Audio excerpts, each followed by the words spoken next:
Hey guys, Good News Friday. Some good news finally. 2020 hasn't had a lot of good news.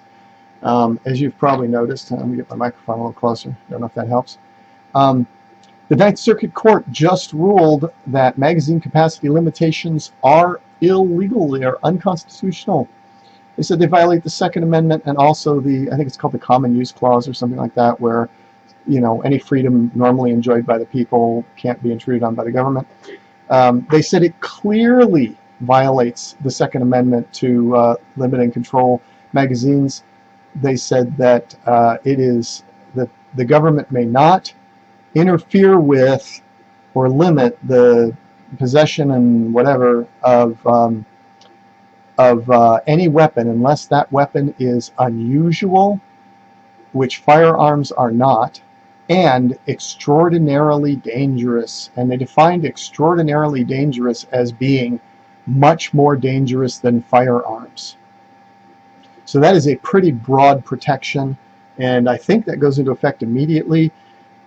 This is the overturning of a stay issued by a lower court, and that stay was put when another court basically said that it basically declared the law unconstitutional. So I believe that effective immediately, the magazine ban in California is done, and the Ninth Circuit basically kind of threw some warning shots out there about these ammo restrictions and all this other kind of stuff. So it's going to take some time to work its way out in the court, but this is a huge, huge win. The Ninth Circuit also ruled that, or also stated in their thing that their ruling was because it was extremely unlikely that that California's magazine capacity laws would survive challenges in the higher court, as they were clearly unconstitutional. So that's a huge win for us and for a lot of other people in other states. Not as immediately, but it seems like relief is coming. Other good news. On the Trump-Russia, the spying on the Trump campaign is really what it was about, because the whole thing was a fraud, and now it's being admitted as a fraud. Former FBI lawyer Kevin Clinesmith has agreed to plead guilty to making false statements to investigators and falsifying documents in the application to the FISA court that got them the permission to spy on the Trump campaign. He basically altered emails to create the impression that a crime was being committed or whatever. He presented faked emails, altered emails to the court as evidence. Considering that this is a FISA court, that's like 10 times worse than presenting fake evidence to a regular court, I think. And also considering that this is to spy on the President of the United States of America, and then later to attempt to overthrow him, or candidate for the presidency, and then later to attempt to overthrow him.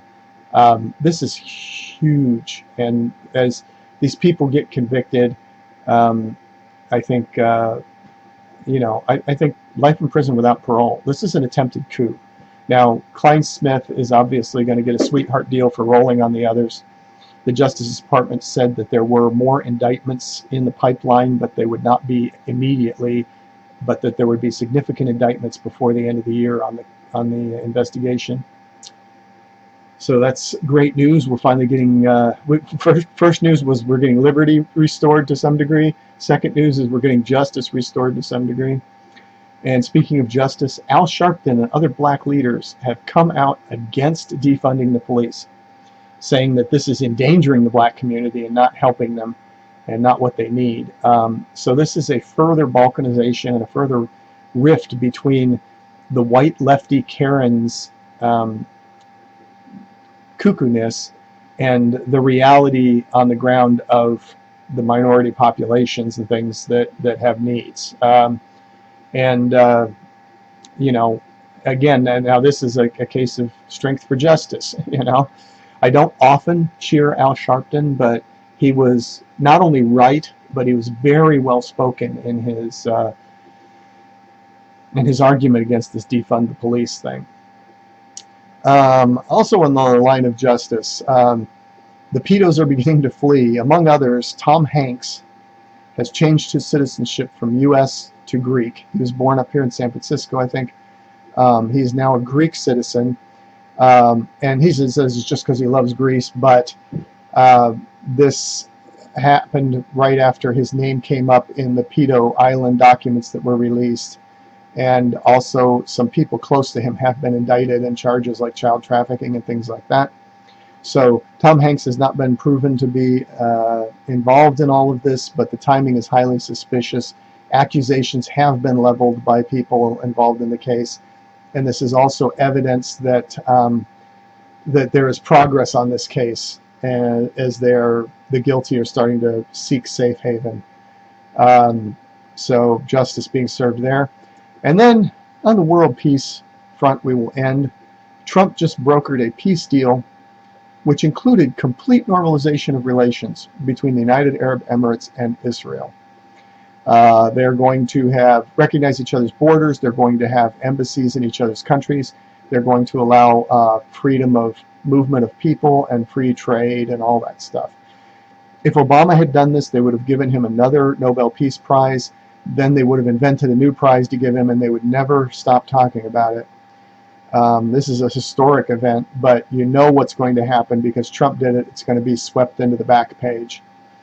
But a huge, huge historic step in the Middle East. Orange Man, awesome. So a good Friday. You guys have an awesome weekend. It's going to be like 106, 108, 109 here. Don't know what I'm going to do about that. But I hope you guys have it better. We'll find something. This is Joe Pramel, and I'm out of here.